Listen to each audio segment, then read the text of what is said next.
और जिससे इस पुत्री को एक अंश के अनुसार से दूर कर दिया गया। एक माँ का अंश क्या होता है ये नहीं पता है किसी को। बाल बांधो नहीं बोली। शुरुआत में माँ का अंश ऐसे नहीं आता है। आप सोचें जैसे इस पुत्री पर आ रहे हैं इस तरीके से शुरुआत में नहीं आई। जब पूर्ण हम शक्ति प्राप्त कर देंगे तभी। अगर हम आज पूर्ण अंश अगर आ जाएगा तो ये पुत्री व्याकुल हो जाएंगी, कोई भी पुत्री सहन नहीं कर पाएगी। और जिस दिन पूर्ण हो जाएगा उसी दिन हम अपने इन भक्तों को जब माँ और बहन के अनुसार से उपस्थित होंगी पूर्ण अंश के साथ में, तब हम आसन पर प्रस्थान करेंगे। तो माता जैसे जिहाती चलो तो कुछ तो हमें आगाह करती। अब वो ये क्योंकि अब हम आपको बता देते हैं। हाँ माता।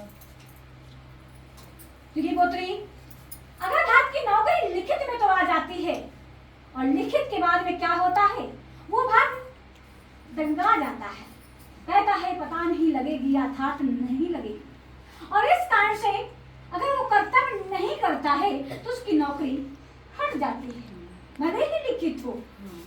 इसी कारण से भले ही मां स्थापित हो, अगर आग डगमगा गई हो तो मां का अंश आपने खो दिया था पुत्री। इस कारण से अंश कैसे प्राप्त कर सकती हो? उस मां को आभार करने से आपने भक्तों पर भरोसा किया। माता हम डर गए थे। अगर कोई भक्त परेशान होता है, अगर कहीं पर मंदिर मिल जाए वहीं से भभूति लगा दे, पर भक्तों के पास मत जाइए। आप सोचे क्या भक्ति माँ की सेवा करके अन्याय भी कर रहे हैं पुत्री? आप नहीं जानते हैं कोई भक्त अन्याय करता है, आप नहीं जान सकते हैं, पर कांड क्या होता है आप लोग अनजान हो जाते हैं। और अनजान के बाद में क्या होता है वो भक्त क्या कर रहा है क्या नहीं कर रहा है। कभी कभी भक्त ऐसे होते हैं उतारा करके नारियल खरी पर रख देते हैं, उन्हें ही नहीं पता है, यही नहीं ज्ञात है कि हम कर क्या रहे हैं।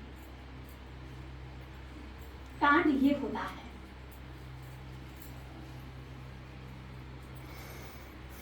और प्रभु हम देंगे, हम अगर शक्ति को प्रदान करेंगे तो अंश कबूलेगी, माँ का अंश जरूर कबूलेगा और उत्तर भी मिलेगा।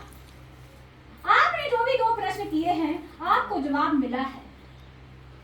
धीरे धीरे यही कहानी हो जाएगी जिस तरीके से इस पुत्री पर विराजमान है, पर ये शक्ति प्राप्त नहीं हो पाएगी।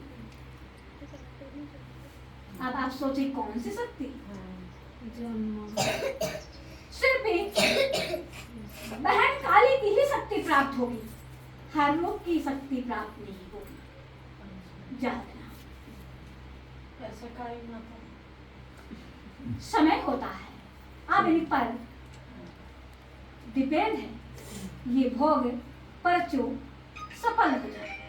और वैसे शक्ति को अगर शक्ति में जो सफल होता है तो 1 साल के बाद भी नियुक्त आ जाता है, दूसरी शक्ति का रूप आ जाता है। यही कहानी चलती है। अगर दूसरे साल में भी सफल होते हैं तो तीसरी रूप का प्रदान हो जाता है। ये तो अब इन्हीं भक्तों के ऊपर आएगा। ये कहानी होगी, ठीक है पुत्री?